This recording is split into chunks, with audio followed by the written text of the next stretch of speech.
Sur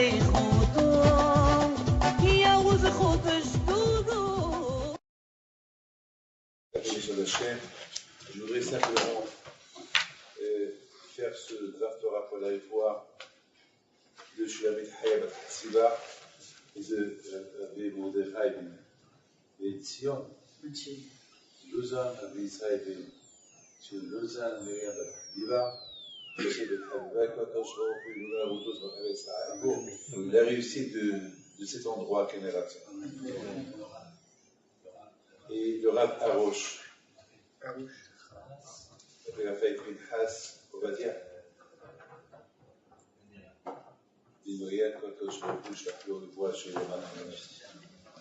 Vous savez que dans les parachutes que nous allons lire, les attachés cette semaine, la semaine prochaine, bon, ça part bien sûr de la sortie de l'Égypte, ça part bien sûr de la Matan Torah, la traversée de la mer. Et il y a un point intéressant qu'on lit dans la paracha de Vaïhanu Belfidim. C'est écrit que les Juifs, ils ont campé à Rephidim. Alors, Hachamim, ils nous disent qu'on a cherché dans tout le monde entier, dans tout le globe, on n'a pas trouvé un endroit qui s'appelle Rephidim. On n'a pas vu un endroit qui s'appelle Rephidim. Donc finalement, c'est quoi Rephidim? Sherafoum Migideh Lidevre Torah. Ils se sont relâchés de l'étude de la Torah. Et parce qu'ils se sont relâchés de l'étude de la Torah, Amalek, il est venu leur faire la guerre. Ça veut dire que Vaïsta, lorsque on se relâche de la Torah, Hachem il envoie un message, un signal. Voilà. Alors, je me suis posé une question. Mais la Torah n'a pas encore été donnée. La Torah elle a été donnée après. Alors, ils avaient quelques mitzvot, c'est vrai. Alors, la Torah n'a pas... Je comprends très bien que si la Torah leur a été donnée et qu'ils se sont relâchés de l'étude de la Torah, quand Amalek il vient leur faire la guerre, il va avoir une sonnerie d'alarme. Je comprends. Mais là, ils n'ont pas encore reçu la Torah. Comment on peut... N'oubliez pas les pauvres. Les Juifs, ils étaient esclaves pendant 400 ans. Bon, Baruch Hashem, avec tous les problèmes qu'ils ont passés pendant 400 ans, mais très bien, toi, je les a libérés. Mais ils n'ont pas encore reçu la Torah pour l'envoyer à Amalek. Alors, c'est quoi ça? Comment on peut expliquer ça? Comment on peut expliquer que, parce qu'ils se sont relâchés de l'étude de la Torah qu'ils n'ont pas encore reçue, Hachem, il leur envoie Amalek. Ce qui s'est passé malheureusement il y a 2 semaines ici en France, ça nous donne à réfléchir. Mais je dis à quelqu'un, ça m'énerve, grâce à Dieu, que ça aurait pu être 10 fois plus, 10 fois pire. Ça aurait pu être catastrophique. Grâce à Dieu, Baruch Hashem. Mais même avec ce peu qu'il y a eu, ça a cassé le moral de tout le monde aujourd'hui. Vous savez, je reçois des gens. Presque 90% ils me disent qu'est-ce que Rabbi David, qu'est-ce que vous pensez? En vrai, ils sont qui? Pour vous dire que ce drame qui s'est passé avec Père Caché, ça a bouleversé l'esprit. Ça a bouleversé l'esprit. Les Juifs se posent des questions.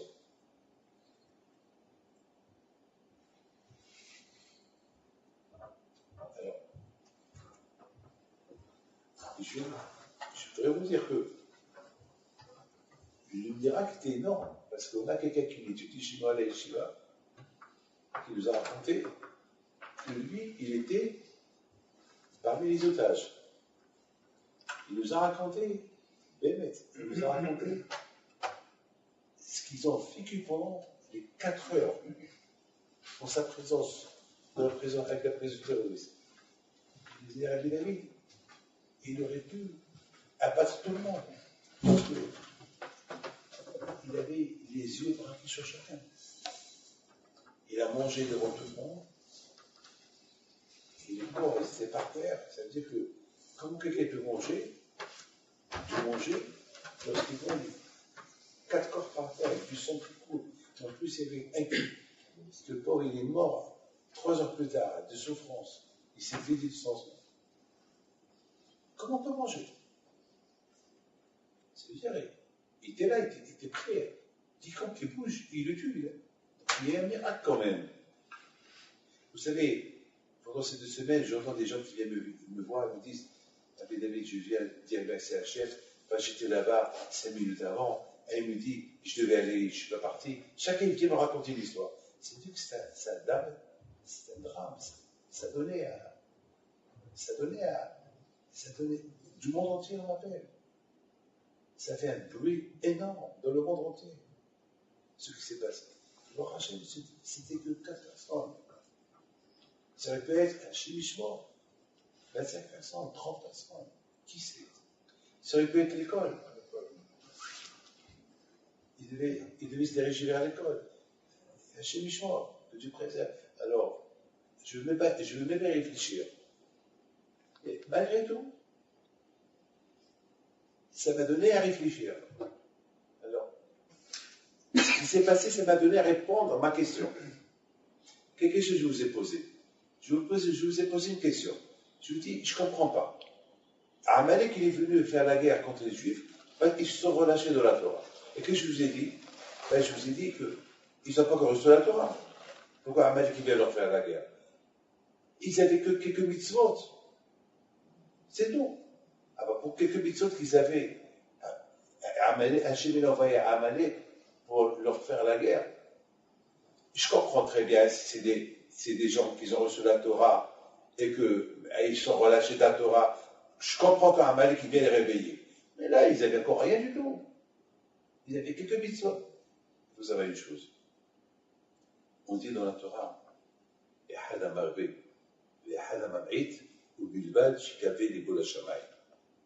y a des gens qui donnent 1 milliard de dollars pour la tzedaka. Il y a des gens qui vont donner 50 centimes pour la tzedaka. Le plus important, c'est donner. Que tu donnes beaucoup, que tu donnes peu, il faut que ça soit Shem Shamaim. Il faut que ça soit pour un Kadosh Baruch Hu. Ce n'est pas tout le monde qui peut donner 1 milliard, et ce n'est pas tout le monde qui peut donner 1 centime ou 2 centimes. Lorsque le matin, on met de la coupa,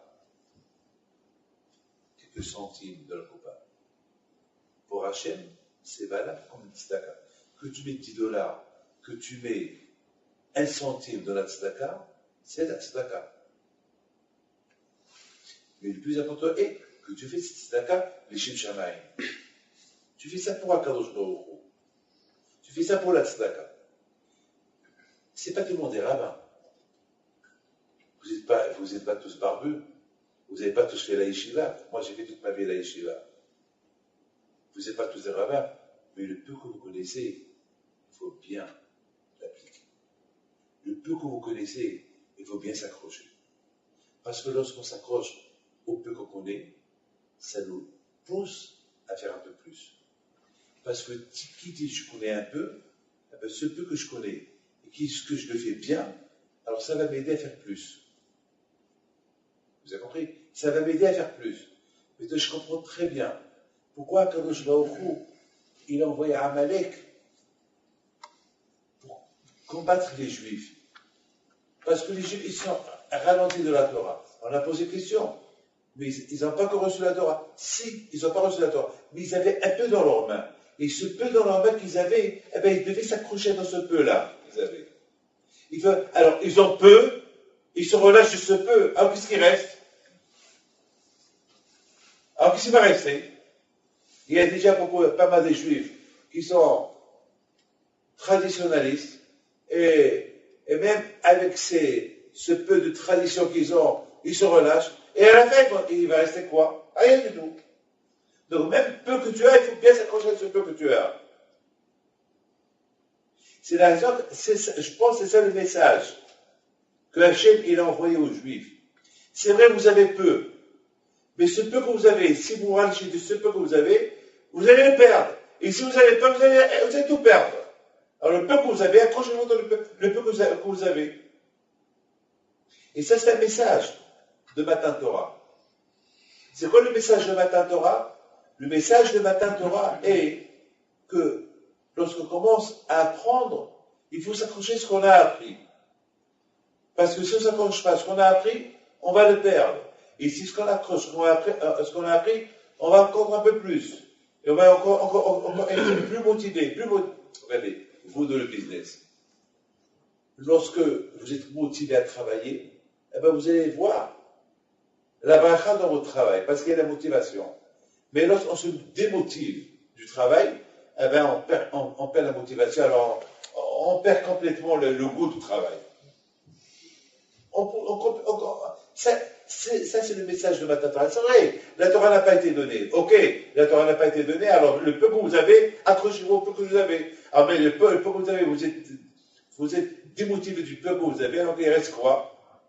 Donc, Hachem, il a fait déjà un message. Sur ce, je vais vous raconter ici, un des Mashgahim de Slavotka, Machou, c'est quelque chose d'extraordinaire. Il y a un rapport avec Peter Kacher pour l'instant, toujours pas? Une seconde. Alors maintenant, je vais vous lire un peu ce qu'il dit ici, un des Mashgahim de Slavotka. Il y a Shlomo Meler qui dit comme ça. Il dit, V'hine hakol havé ve'od roa. C'est marqué tout ce que j'ai vu, c'est bidon. Alors,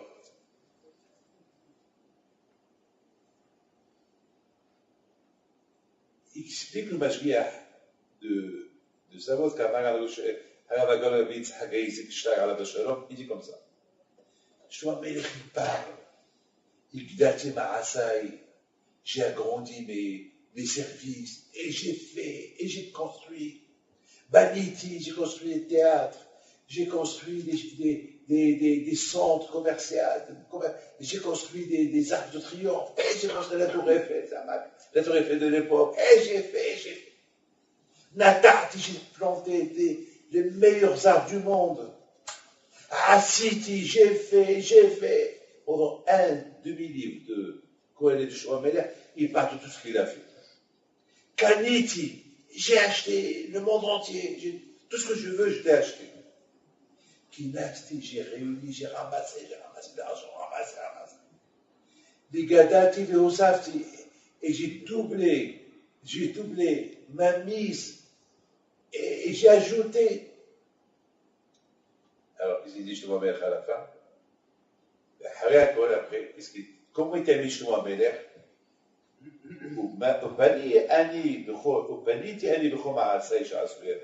Et j'ai commencé maintenant à faire un bilan de tout ce que j'ai fait, tout ce que j'ai construit, tout ce que j'ai inventé. Et tout l'effort, tout l'effort que je me suis donné pour réussir, mais il y a un colin avec tout est des bidons.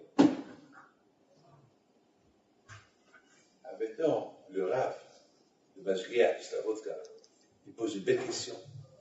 Bémet, monsieur, il dit, et là, quand il va question, et ici, belle question.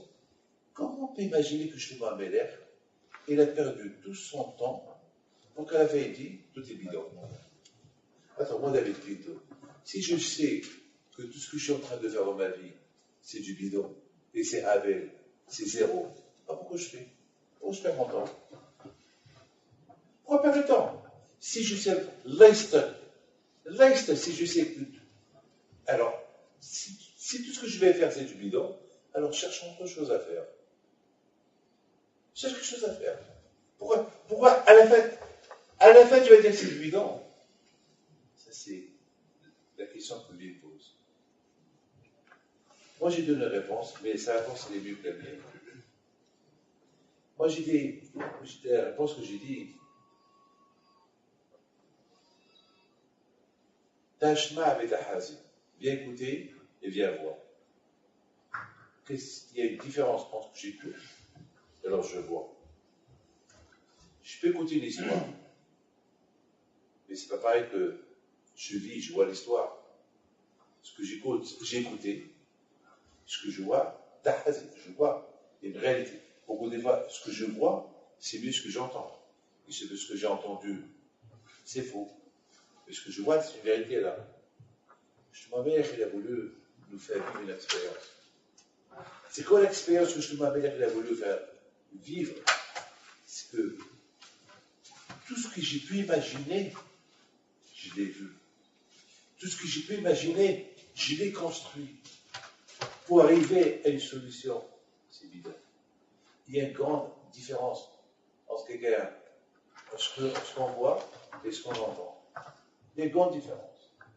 Et Shlomo Amelech, il a voulu, lui qui était l'homme le plus hakam du monde, il a dit, pour croire à ce que j'ai imaginé, il a fallu que je le fais, je le construis, pour voir, pour dire à la fin, tout ça c'est évident parce que finalement, on croyait tout avec moi. Regardez entre vous et moi. Je ne veux pas dire de nom. De ma vie, j'ai vu beaucoup des milliardaires, je l'ai vu des rois, j'ai vu des présidents, j'ai vu des gens très importants, j'ai vu des grands acteurs, des grands chanteurs, et les Avdil, beaucoup de syndiqués. Avec tout ce qu'ils ont fait, ils sont partis. Où il est Albert Einstein? Où il était le roi? Où était le sadique? Où était le riche? Tout ce qu'on peut faire, c'est avec. Quand est-ce que j'ai réalisé quelque chose de valable? Parce qu'il y a quelques années, j'étais à New York, et j'avais reçu un homme très important, très riche. Il a des banques, beaucoup de banques. Et ce monsieur-là, pour avoir un rendez-vous avec lui, il faut attendre des années. Et c'est lui qui est venu, pour une bracha. Bon, et que temps il est mort. Et j'étais le pèleriné. Je me suis trouvé dans la ville où il était. Et j'ai été le pèleriné et je vois sa tombe. La première réaction que j'ai eue, ah ça, hein, je commençais à parler, tu te rappelles? Les gens, ils attendaient pour venir te voir. Les présidents et les rois, ils attendaient un rendez-vous avec toi. Voilà, tu es seul. Il n'y a personne avec toi. Voilà, tu es seul dans le froid. Je sais pas ce qui devient de toi maintenant, à l'intérieur de cet temps. Mais ce qui m'a le plus marqué, c'est ce que j'ai vu écrit sur sa tombe. Ici repose telle et telle personne, qu'il a aidé les pauvres, qu'il a fait des synagogues, qu'il a créé des écoles, et qu'il a fait du bien. Alors je lui dis, ben, ça ce que tu as pris avec toi. Parce que tes banques, ils sont restés là. Tes châteaux, ils sont restés là. Ce que tu as à Monaco, à Genève, ce que tu as à New York, ce que tu as en Israël, eh ben, ils sont restés là. Ce que tu as pris avec toi, c'est les mitzvot que tu as fait dans ta vie. C'est ce que tu as pris avec toi. En bataille, c'est ça. C'est la raison pourquoi Shlomo Amelech alav hashalom, il a fait. C'est-à-dire, il veut montrer à tout le monde, tu vois, voyez, j'ai fait ça, voilà tout ce que j'ai fait. Mais tout ça, c'est bidon. Parce que tout ça, on ne le prend pas avec nous. Et c'est la raison pourquoi Shlomo Amelech, c'est important pour lui que l'être humain, il passe cette expérience que lui, il a passée. Il y a une différence que lorsqu'on entend une chose et on voit la chose. Lorsqu'on voit la chose, quelqu'un qui a vu un miracle dans un avion, l'impact du miracle qu'il a eu dans l'avion, ça reste dans sa tête. C'est plus que lorsque quelqu'un va lui dire, tu sais, j'étais dans un avion, j'ai eu un miracle. Ben, t'as de la chance. Voilà. Mais si lui, il a passé lui-même cette expérience, il va le sentir plus que l'histoire qu'il va entendre. L'expérience de ce qui s'est passé dans ce magasin, les gens qui sont restés, combien aujourd'hui vont apprécier la vie, combien vont apprécier Akadosh Baruch Hu. Il y a un là-bas qui étudie chez nous, qui était là-bas. Il étudie une journée chez nous chaque matin. Il s'appelle Shishmortish. Il m'a dit, il m'a répété comme ça. Il m'a dit, Rabbi David, vous ne pouvez pas imaginer ce qu'on a vécu. On se voyait partir. Alors chaque seconde qu'on était vivant, on ne pouvait que dire merci à Hachem. On ne pouvait que dire merci. Est-ce que nous, on peut imaginer ce que lui, il a passé sur son corps? Non. Mais le fait qu'on le voit et qu'il nous raconte, comme Shlomo Meller, il nous raconte, alors on peut quelque part imaginer, on peut quelque part être à sa place, pour apprécier la vie, mais pour apprécier ce que Hachem fait avec nous chaque jour. On s'oublie dans la vie. Chaque chose qui arrive, et tu faut oublier le contact que tu devais avoir tout le temps avec Akadosh Baruch Hu. Et c'est la chose à ne pas oublier. Et justement, Akadosh Baruch Hu a voulu que chacun de nous il fait attention à ce qu'il a dans ses mains, de s'accrocher à ce qu'il a dans ses mains. Parce que, imaginez-vous, quelqu'un qui tombe d'une montagne, mais il reste tellement qu'il dégringole, à un moment donné, il va tomber dans un néant, dans un vide. Et soudainement, il y a un arbre. Il s'accroche. Et son corps, il est dans le vide. Est-ce qu'il va lâcher? Il n'y a qu'un arbre. Il y a une branche qui le tient.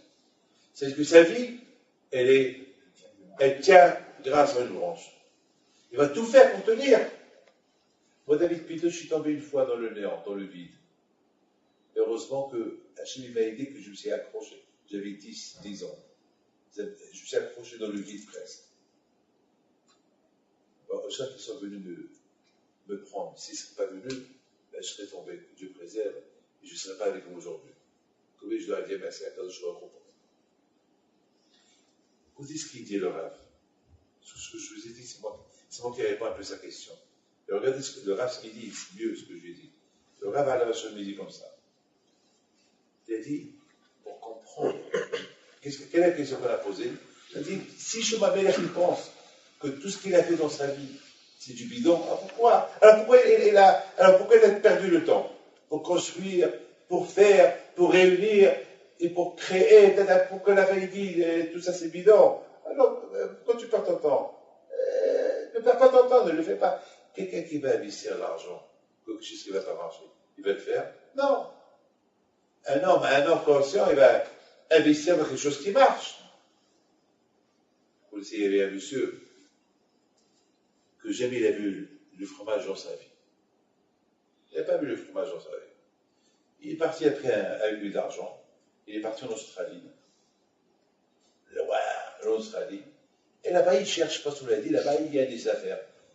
Et soudainement, il découvre le lait, le fromage. Il découvre, il était bon le fromage de gruyère, après le fromage qu'il y a. Et il dit, c'est bon ça. Et ça, c'est. Chez nous, il n'y a pas ça. Mais avec ça, je vais faire fort. Je vais faire des milliards avec ça. Et il a acheté tout l'argent qu'il avait, il a acheté du lait, il a acheté le fromage. Et pour arriver chez lui, c'est en 1 an de route. C'est le bateau de l'époque. 1 an plus tard, il arrive, et tout le monde qui vient, le régime, lui, il a vu des conteneurs et des conteneurs. Qu'est-ce qui se passe? J'ai apporté quelque chose qu'il n'y a pas ici. Ah bon, et c'est quoi? Vous allez voir. Ma chérie, quelque chose d'extraordinaire. Et finalement, ils commencent à faire sur ces conteneurs, ça sentait un peu mauvais. Et lorsqu'ils ont ouvert les conteneurs, ils ne pouvaient même pas rester à côté, c'était pourri. Qu'est-ce que c'est que ça? Alors, moi, et j'ai cru. Il a fait tout un voyage, 1 an, aller-retour, tout ce qu'il avait comme pour acheter quoi? Du lait pourri, du fromage pourri. Il fallait maintenant le peu d'argent qu'il a, il fallait qu'il le dépense pour jeter la marchandise. Vous imaginez la bouteille? Shlomo Meller, il ne s'est pas investi sur le lait pourri. Il s'est investi sur les choses réelles. Et même sur les choses réelles, il a dit, tout ça c'est bidon. Maintenant, venons voir ce qu'il dit, le Rav. Le Rav dit que les paroles de Shlomo Meller sont extraordinaires. C'est-à-dire que Shlomo Meller, finalement, il a construit, il a créé, il a planté, il a fait pas mal de choses. Ou pas? שלמה המלך, עליו השלום בכל מעשה ופעולה שעשה ופעל, sur chaque chose qu'il a fait, Shlomo Amelech, il a investi toute sa chokhma. N'oubliez pas que Shlomo Amelech était hakam. C'est pas bête, Shlomo Amelech. C'est que pour chaque chose qu'il a fait, il a étudié le cas par cas. Il a investi toute sa chokhma. Mais c'est que Shlomo Amelech, je vous en prie, écoutez ça.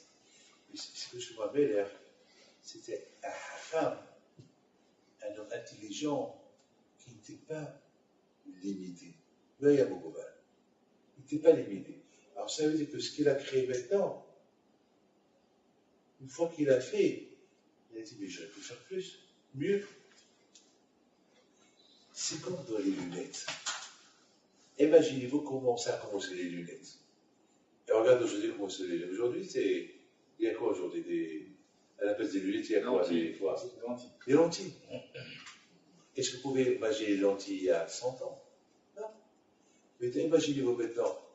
Maintenant qu'il y a les lentilles, si on vous propose des lunettes d'il y a 100 ans, vous allez rigoler.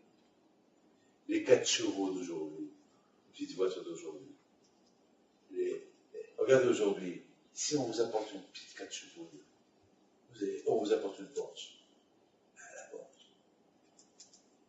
Shlomo Amelech, à la Shalom, il a vu que tout ce qu'il a fait, il se dit, mais j'aurais pu faire mieux. Ah ben pour le temps, j'aurais pu faire 1000 fois mieux que ça. Qu'est-ce que j'ai perdu le temps? Ça, c'est la chokma de Shlomo Amelech.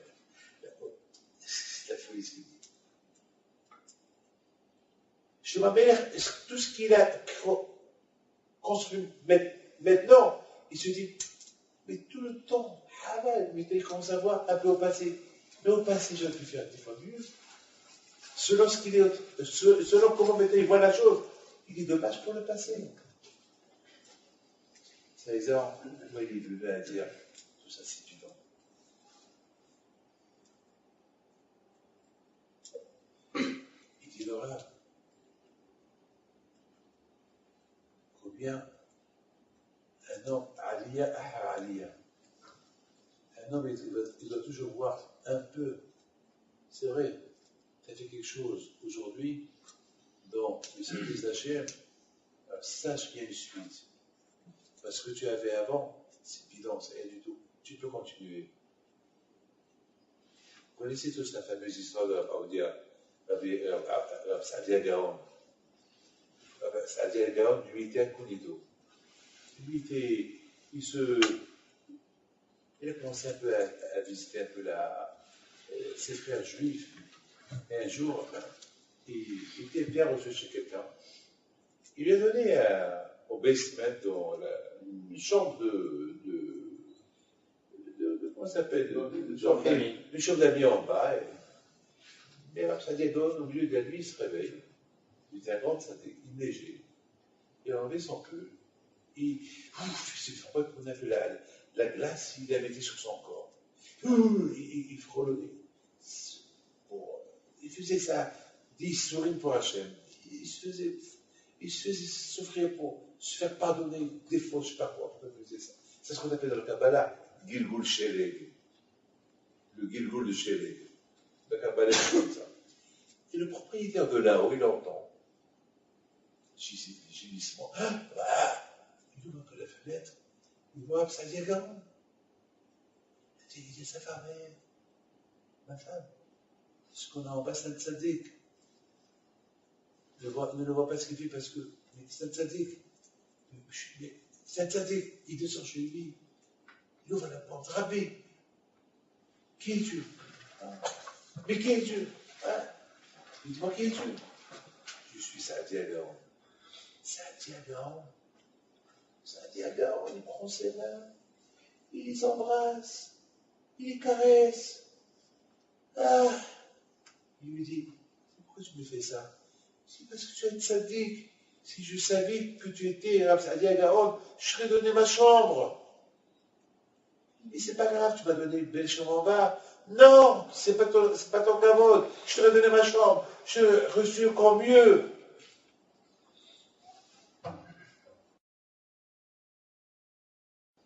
Sadia Gaon ne répond pas. Mais je vous pose une question rapide. Mais pourquoi vous faites ça? Mais vous êtes à Sadia Gaon. Tout le monde a entendu parler de vous, vous êtes un grand sadique. Mais pourquoi vous faites ça? Mais pourquoi vous faites ça? Il a dit, je te pose une question. Sadia Gaon, il répond, je te pose une question. Pourquoi tu m'embrasses les mains et que tu pleures? Dis-moi pourquoi. Il dit, parce que si je savais que tu étais à Sadia Gaon, je t'aurais donné ma chambre. Et bien c'est ça ma réponse. Chaque jour, je découvre un Kadosh Baruch. Chaque jour, je découvre davantage un Kadosh Baruch mieux qu'hier. Alors, chaque fois que je découvre un Kadosh Baruch mieux qu'hier, je pleure et je demande à Hachem pardon. Pourquoi je ne t'ai pas découvert hier comme je t'ai découvert aujourd'hui? Parce que Hachem, il faut le découvrir toujours plus, plus davantage. Il ne faut pas stagner avec l'amour d'Hachem. Parce que si tu lèves un peu, alors accroche-toi à ce peu. Parce que ce peu-là, il va t'emmener encore à un autre peu. Aliyah, aliyah. Mais si tu stagnes dans ce peu, tu risques de tout perdre. Ce peu-là, tu vas le perdre. Et après, tu oublies Hachem. Et je pense, c'est ça l'idée de Shlomo Ameler. L'idée de Shlomo Ameler est de ne pas stagner. Parce que tout ce qu'on peut faire, on peut faire mieux. Tout ce qu'on peut faire, on peut faire mieux. Je donne un parole d'honneur. Une fois, j'ai donné un numéro de carte des chevaux. Comment on appelle ça? Le tiercé. Une fois, je l'ai donné. Quelqu'un m'a dit, Rabbi David, je lui ai dit, tu sais quoi? À cette époque, j'avais pas d'argent pour faire la Iloula de Rabbi Himpito et Saouira. Et je lui ai demandé qu'il me prenne un peu d'argent. Il m'a dit, non, je ne peux pas te donner. À l'époque, ça va 2,6 millions. C'est à peu près 2600 euros de l'époque. Et c'était ça, toute la Iloula de Rabbi Himpito au Maroc, c'était à peu près 2600 euros. 2,6 millions de l'époque. On disait, ça va 26 000 dirhams. Et là-bas, on disait 2 600 000. Mais c'est rien que 2600 euros. Et il n'a pas voulu me prêter d'argent parce qu'il a dit, c'était énorme. À l'époque, c'était énorme. Il me dit, mais tu sais, Rabbi David, donne-moi les numéros, on joue de si je gagne, je te prête. Je suis attends, si tu gagnes, tu me donnes, c'est pas. Pourquoi tu me prêtes? Alors finalement, je dis, alors, tu fais ce numéro-là, 1, 2, 3, 4, admettons. C'était le quartet. 1, 2, 3, 4. Et j'ai acheté tant, tu me le donnes, c'est moi qui veux le garder. Il y va, il m'apporte un numéro 3, 4, 5. Je dis, où est le 1? Il dit, bah, oui, il s'est trompé. Je dis, non, je t'ai dit 1, 2, 3, 4. Donc, il est reparti encore, il a fait 1, 2, 3, 4. Je dis, moi, je le garde. Finalement, qu'est-ce qu'il a gagné? 1, 2, 3. C'est-à-dire qu'on a gagné. Et combien on a gagné? 2006 chacun. En ordre. Après, j'ai dit, pourquoi on n'a pas joué plus? Voilà, comme ça. Mais ça ne veut pas dire que j'étais tenté après pour jouer. J'ai compris de là la main d'Hachem. Hachem, il a savait que j'avais besoin d'être 2,6 millions pour faire la Iloula. Il m'a donné 2,6 millions. Mais à partir de ce jour-là, j'ai plus rejoué. Depuis 40 ans là. C'est-à-dire, il y a aujourd'hui des gens, parce qu'ils vont gagner 1000 euros, et ben, toute leur vie, ils vont jouer, ils vont perdre 2 millions. Non, j'ai compris, Hachem m'a donné l'argent. Voilà, mais j'ai compris quelque chose d'autre. Donc, le service d'Hachem, il faut toujours ajouter. Ah, peut-être vous avez compris maintenant, mes amis, là, comme ça, un riche, il a 1 million, il veut 2. Il a 2, il veut 3. Il a 3, il veut 4. Il a 4, il veut 5. Il va arriver à 1 milliard. Il a 1 milliard, il veut 2 milliards. Et c'est comme ça. Aliyah, aliyah. On ne va pas avoir un riche qui va stagner. Alors, si le riche ne va pas stagner, à nous de apprendre de lui. Donc, ce qu'il appelle la vraie richesse, servir à Hachem, pas stagner. Pas stagner. Il faut weiter, comme on dit. Weiter. Il faut continuer. Continuer. L'itkader, l'amchir. Allez, quand il faut pousser, malheureusement, le sachet du voit constate, il nous envoie des messages, réveillez-vous. Et c'est ces messages-là qui nous réveillent. C'est ces messages-là qui nous réveillent. Ce sont ces messages-là que Dieu préserve. On peut tomber. Je vous ai, mes amis, vous raconter une histoire de Rabbi Hippido à la Vachalon. Vous avez plus ou moins, on a compris, par exemple, on a plus ou moins maintenant, on a compris dans la parasha qui s'en a dit, Ze'ele ve'alveo. Ze'ele ve'alveo, Elohe aviva romemeno, Adonai ishme ama. Adonai ishme. Ze'ele ve'alveo. Ils disent que les Juifs, ils ont pointé sur Hachem. Wow, c'est lui! Ze'ele ve'alveo, c'est lui! Ils ont pointé sur Hachem, sur la Shrena.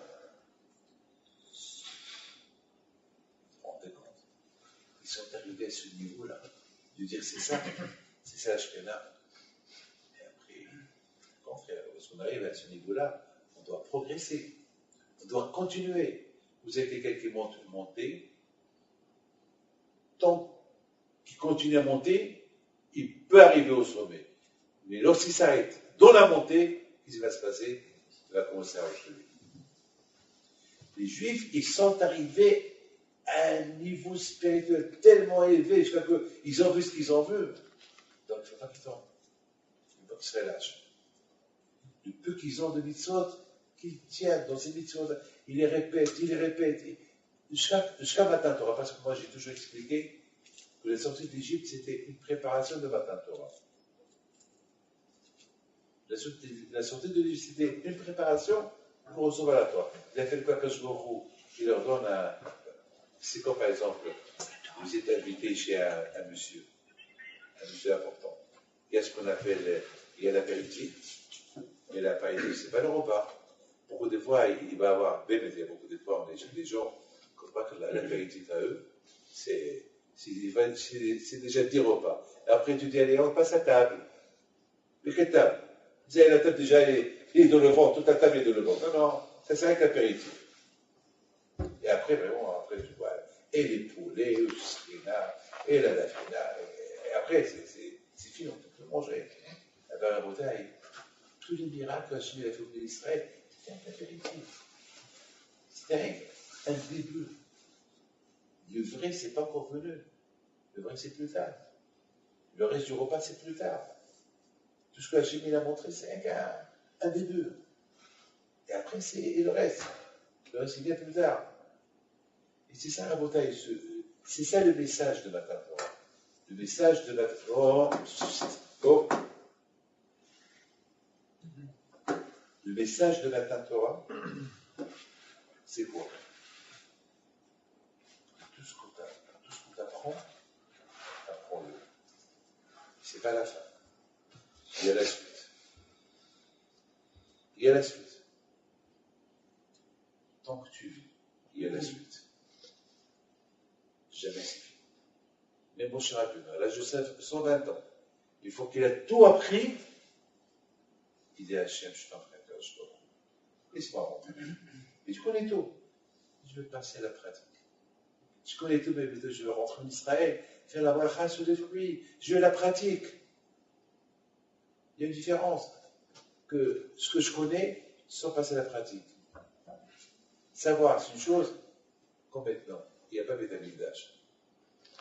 Et on connaît, Baruch Hashem, on lit la halakha de Beth Amikdash. On lit la halakha des Kohanim. Mais il ne manque pas de pratique. La pratique, c'est Beth Amikdash, c'est pas Shia. C'est pour ça qu'on dit après Hachem, Hachem, je connais la halakha, je connais tout, mais maintenant je veux la pratique, je veux que ma chifiga, je veux voir le Beth Amikdash. Il faut pas stagner ça, je connais la halakha de Beth Amikdash. Je connais la halakha, mais tu connais quoi? Je connais la halakha, mais il faut maintenant passer à la pratique. Mes amis, je voudrais vous raconter une petite histoire, je avec une vidéo à la Shalom. Elle est extraordinaire. Et cette histoire à la bataille, je voudrais bien que vous la retenez bien. C'est l'une des plus belles histoires que j'ai entendues sur Rabbi Hippido. C'est une femme au Maroc qui me l'a racontée. Une femme que sa mère lui a racontée. Sa mère, c'est une qu'elle a beaucoup connu Rabbi Hippido. Cette femme-là me raconte qu'une fois, Rabbi Hilpido, il sort de la maison, il s'assoit au Mélah. Vous savez quoi, au Maroc, il y avait au Mélah, dans chaque même à Casablanca, il y avait ce qu'on appelle le four, le farad, il y avait le farad où les juifs, les femmes juives apportaient l'eau d'Afina. C'est pas comme aujourd'hui qu'on a la plata, on a. À l'époque, il y avait le four public. Il y avait des numéros. Et alors, toi, il fallait le lendemain venir avec ton numéro et on te donnait ta dafina. Mais il y avait le héros, le mélarté, on ne pas, il y avait un héros, donc il n'y a pas de problème. Et là, plutôt, il s'assoit à côté de Farah, à côté du four. Voilà une femme qui vient, elle prend sa marmite, elle va pour aller chez elle, et là, lui dit, ma fille, tu viens manger chez moi. Mais tu viens, apporte ta dafina chez moi à la maison, et appelle ton mari, dis, je t'invite. Ah, Rabbi, oui, ton mari va être content. Après, il lui dit, mais Rabbi, ma fille, entre toi et moi, la dafina, elle n'est pas cachère. Quelle viande tu as mis dans ta dafina? Elle a commencé à trembler. Et la marmite, elle tombe de ses mains. Et bon, ma fille, c'est pas de ma faute. Mon mari ne m'a pas laissé d'argent. Le peu qu'il m'a laissé, j'étais obligé de faire quelques achats. Et j'ai beaucoup peur de lui. J'ai acheté la viande pas cachère, qui n'est pas chère.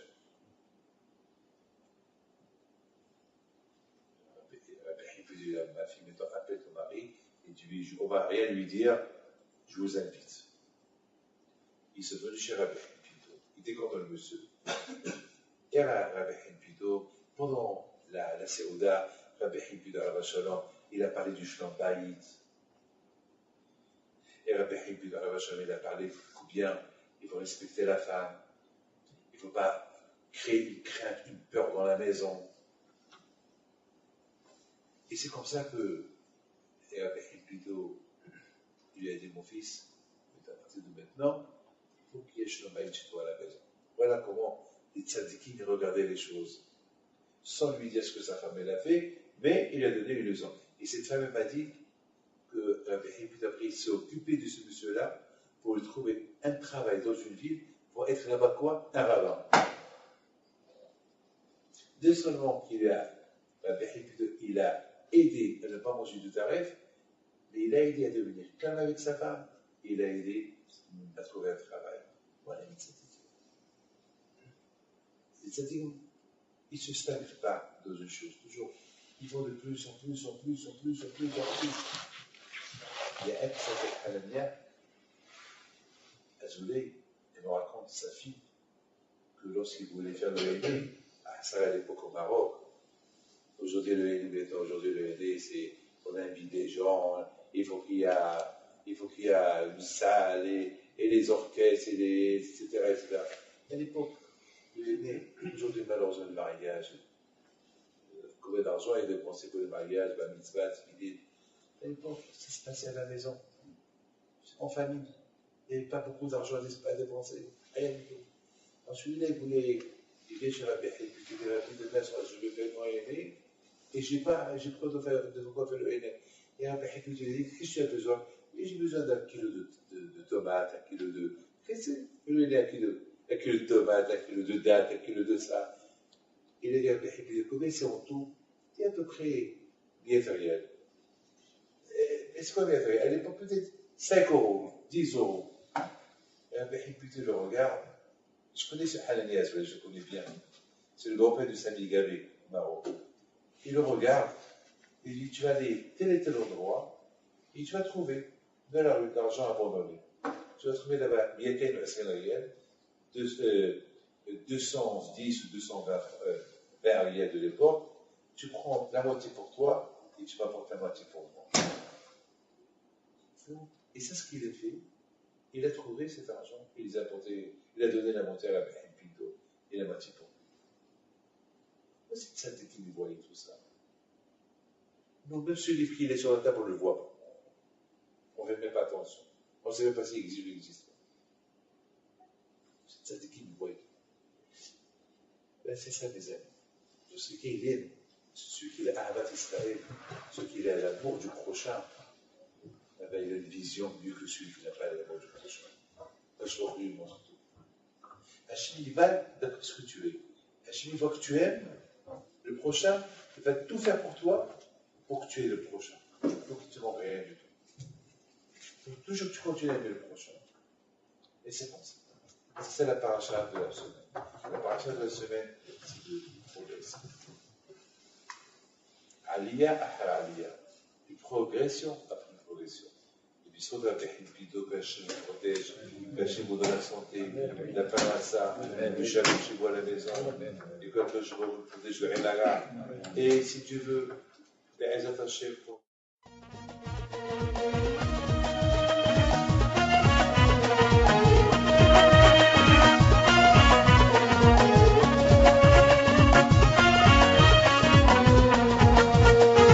نضوي أنا صغرت